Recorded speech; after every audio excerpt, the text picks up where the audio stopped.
Russia is burning at Kupiansk, and I do not mean metaphorically. I mean the operational nerves of an entire grouping, close to 100,000 men, assembled across the western grouping of forces.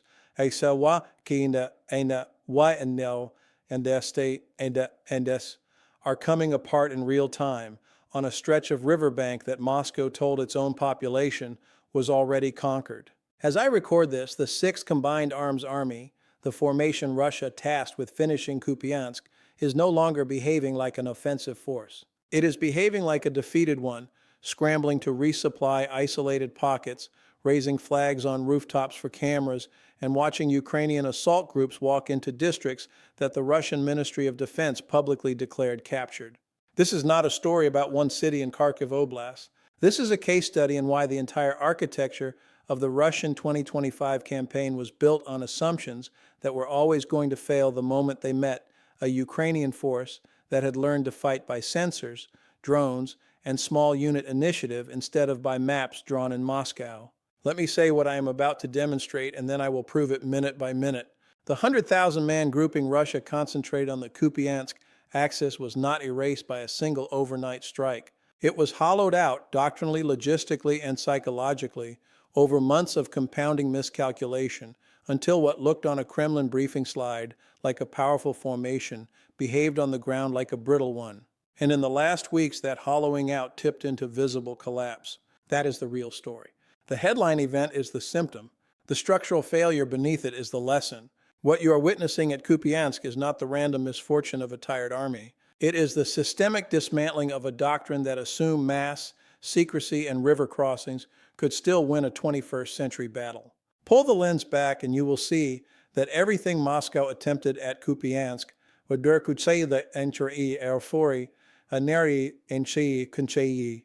bridgeheads across the Oskil, the infiltration groups in civilian clothing, the premature declarations of victory, was the same playbook that has been failing Russia from Vuhledar to Avdiivka to Pokrovsk.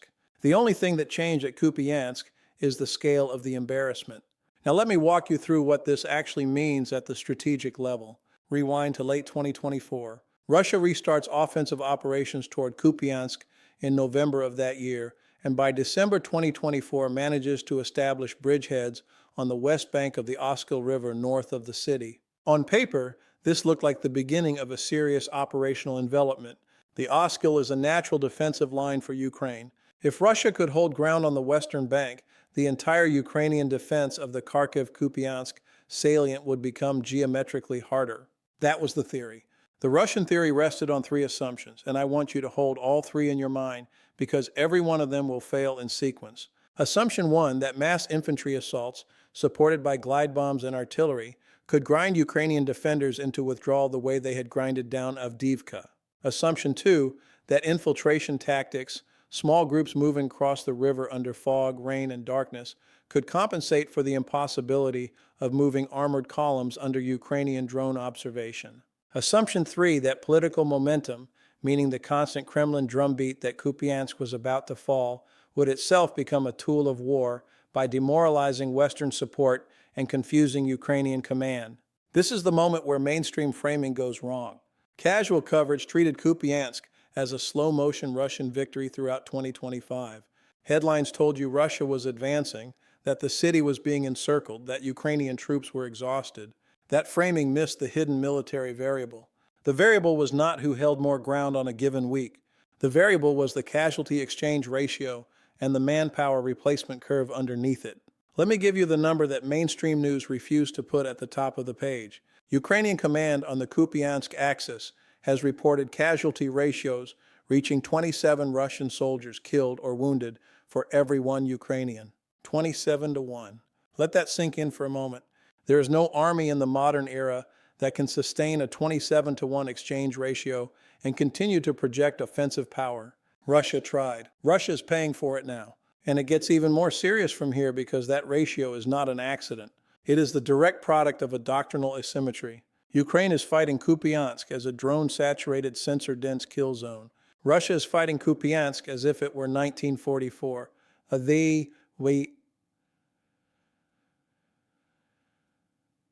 With bodies, river crossings, and the assumption that volume will eventually win. The Russian 6th Combined Arms Army, the Western grouping's lead formation, was built around the older logic. Elements of the 68th Motorized Rifle Division, drawn from the Leningrad Military District reorganization, were committed into a meat grinder that their own doctrine could not see clearly. Now move forward into the spring and summer of 2025. Russia widens its bridgeheads.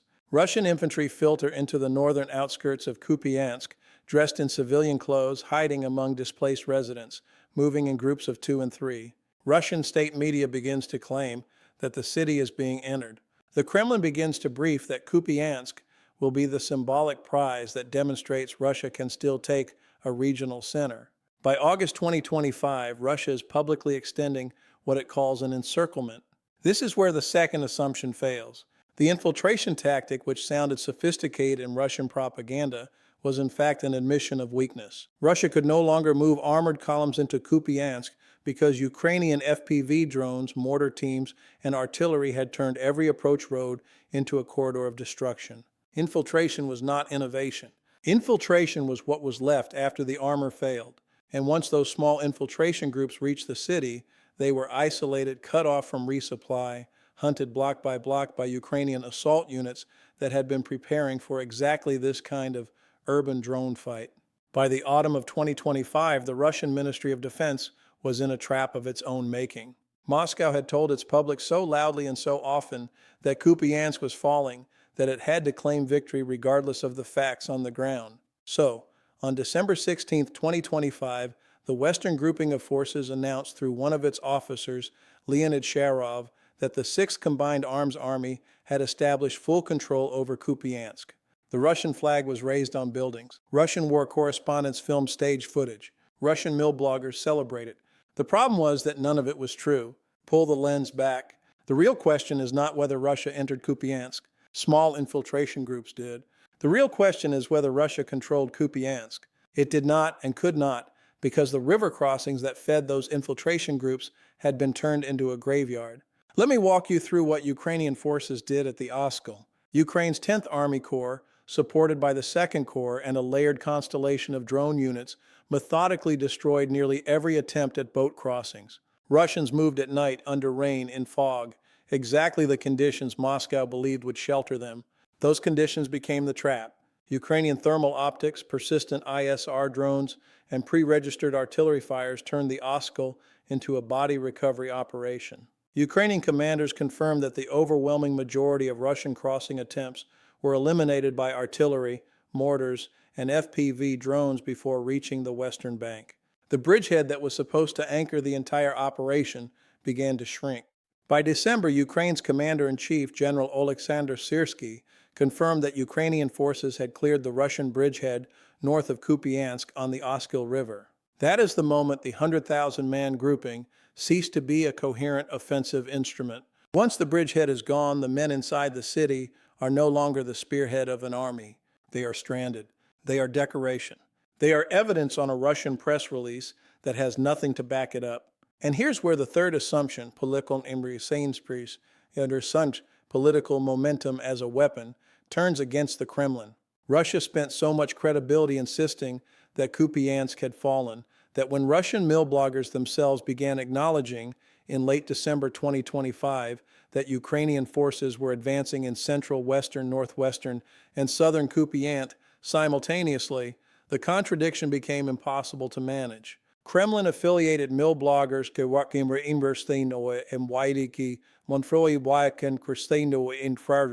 the very voices that exist to amplify Russian success, were publicly conceding that Russia did not have sufficient manpower or material to hold what it claimed to have taken.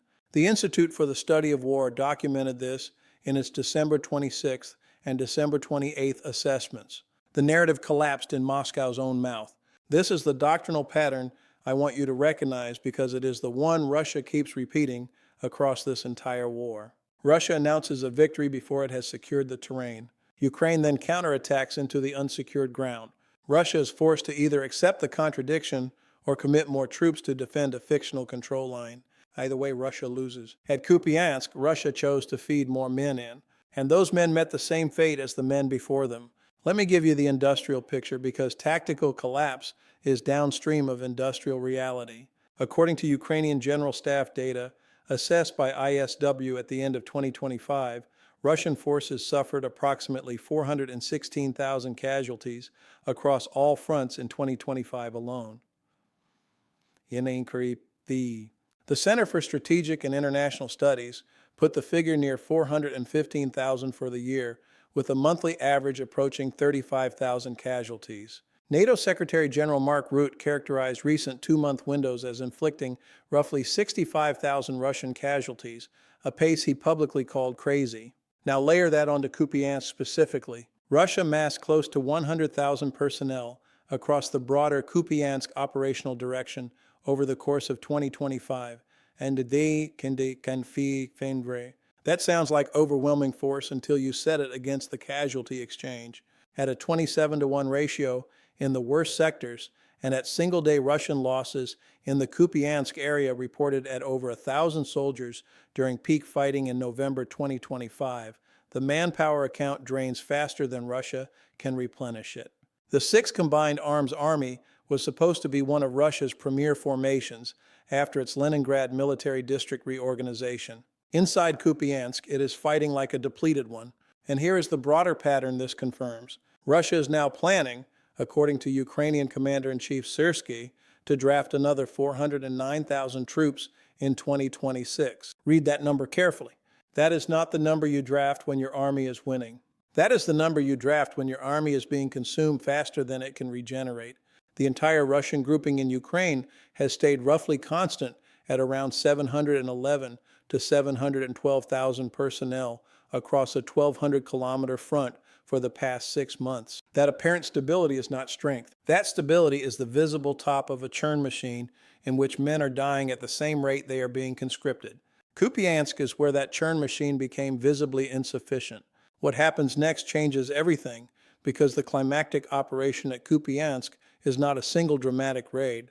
It is a sustained Ukrainian counter-operation that began in September 2025 and reached its decisive phase between mid-December and the early weeks of 2026. Ukraine's 2nd Corps and 10th Army Corps, coordinating with drone brigades, executed a methodical reduction of every Russian foothold inside the city.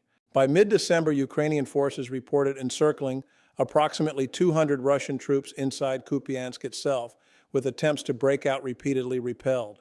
The encircled pockets were not the offensive force Russia had advertised. They were the residue of an offensive force that had already been destroyed. The doctrinal teardown matters more than the head count.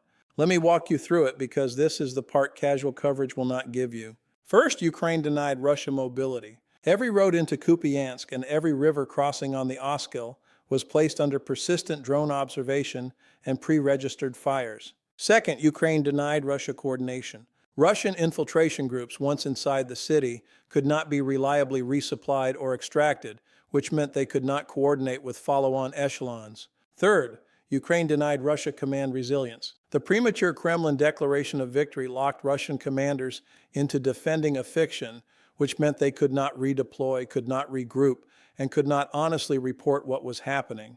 Fourth, Ukraine compounded all three by raising its own command costs on the Russian side. Every Russian commander who admitted reality risked his career, and every commander who lied about it accelerated the operational disaster.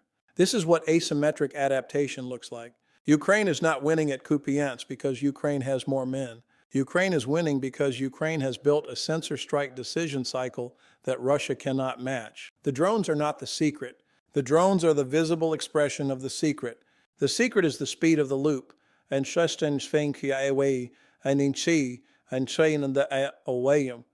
observation, identification, strike, reassessment, measured in minutes on the Ukrainian side and in hours, sometimes days, on the Russian side. And here is where mainstream framing keeps missing the lesson. Western news cycles still describe this war in terms of territorial percentages, who holds which village, who advanced how many meters. That is the wrong scoreboard. The right scoreboard is the cost per meter, the casualty ratio, the equipment loss curve, and the question of which side's military system is improving and which side's is decaying. By every one of those measures, Kupiansk is a Russian catastrophe wearing the costume of a Russian advance. Let me give you one more layer because I want you to understand the strategic forecast that follows from this. Russia entered 2026 with what Ukrainian analysts have described as a 13-sector simultaneous pressure plan, attempting to stretch Ukrainian defenses across the entire front. That plan is already underperforming. On the Oleksandrivka axis since late January 2026, Ukrainian counter-operations have liberated more than 480 square kilometers, more in a few months than the entire Dobropilya counteroffensive of 2025. By mid-May 2026, General Syrskyi was publicly stating that Ukrainian offensive actions exceeded Russian assaults on a daily basis, and that Ukrainian drone strikes had hit more than 19,000 Russian troops in a 19-day window. The tactical initiative is shifting sector by sector away from the side with more men and toward the side with the faster decision loop. Kupiansk is the demonstration case for that shift. The 100,000-man grouping is not erased in the literal sense. No army of that size disappears overnight, and any analyst who tells you otherwise is selling you fiction rather than analysis. But it is erased in the sense that matters. It is erased as a coherent offensive instrument. It is erased as a credible threat to take and hold Kupiansk. It is erased as a force capable of justifying the political claims Moscow staked on it. And in modern warfare, an army that cannot accomplish its assigned mission has been functionally defeated regardless of how many men still wear its uniform. This is the moment to pull the lens back one final time. The real question is not whether Putin will admit what happened at Kupiansk. He will not. The real question is what the rest of the Russian command structure does once the lesson of Kupiansk is internalized, because every Russian commander now knows that the Kremlin will demand premature victory announcements, that those announcements will lock the army into defending fictions, that the fictions will be exposed by Ukrainian drone reconnaissance, and that the exposure will be reported by Russia's own bloggers before it is reported by Ukraine. The information environment has become a second front, and it is a front Russia is losing inside its own communications. The broader lesson here is one that military history will eventually record with brutal clarity. Russia entered this war believing that mass and authoritarianism would beat agility and initiative. 3 years in, mass is being attrited, authoritarianism is producing false reporting that degrades command, and Ukrainian agility is compounding faster than Russian adaptation. Kupiansk is not the exception to that pattern. Kupiansk is the proof of it. So, when you see the headline that Russia panics as Ukraine erases Putin's 100,000-man army at Kupiansk, understand what it really means. It does not mean a single overnight battle annihilated 100,000 soldiers. It means that the cumulative cost of fighting for Kupiansk under Russian doctrine has rendered a 100,000-man grouping operationally incapable of achieving its mission, and that the moment of public exposure, the moment Russia could no longer hide it from its own mill bloggers, Hazaksim Sankanang, Hawaii Shi Hazakanain Bender, Hanangri,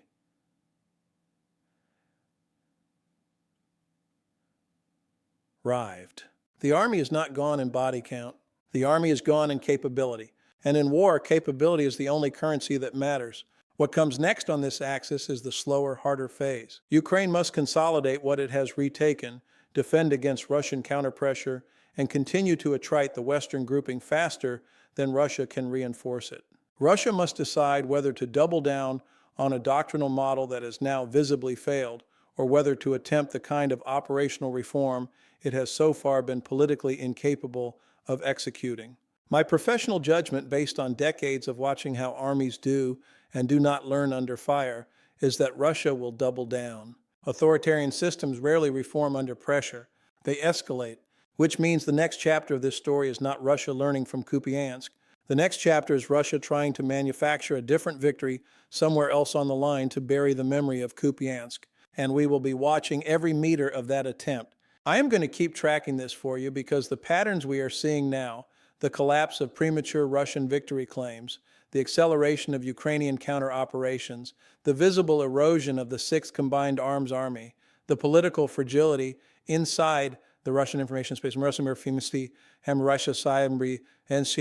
are going to define the next 12 months of this war. If you want to stay strategically ahead of casual news consumers, if you want the analysis underneath the headline rather than the headline itself, subscribe to this channel. We are working toward a real community of viewers who understand modern warfare at the level it deserves to be understood, and every subscriber helps us reach that goal and keep this analysis coming. History will record Kupiansk as the place where the Russian theory of this war stopped being defensible, even inside Russia.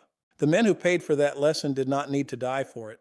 Their commanders chose a doctrine that guaranteed they would. That is the verdict. Stay with us because the questions raised at Kupiansk and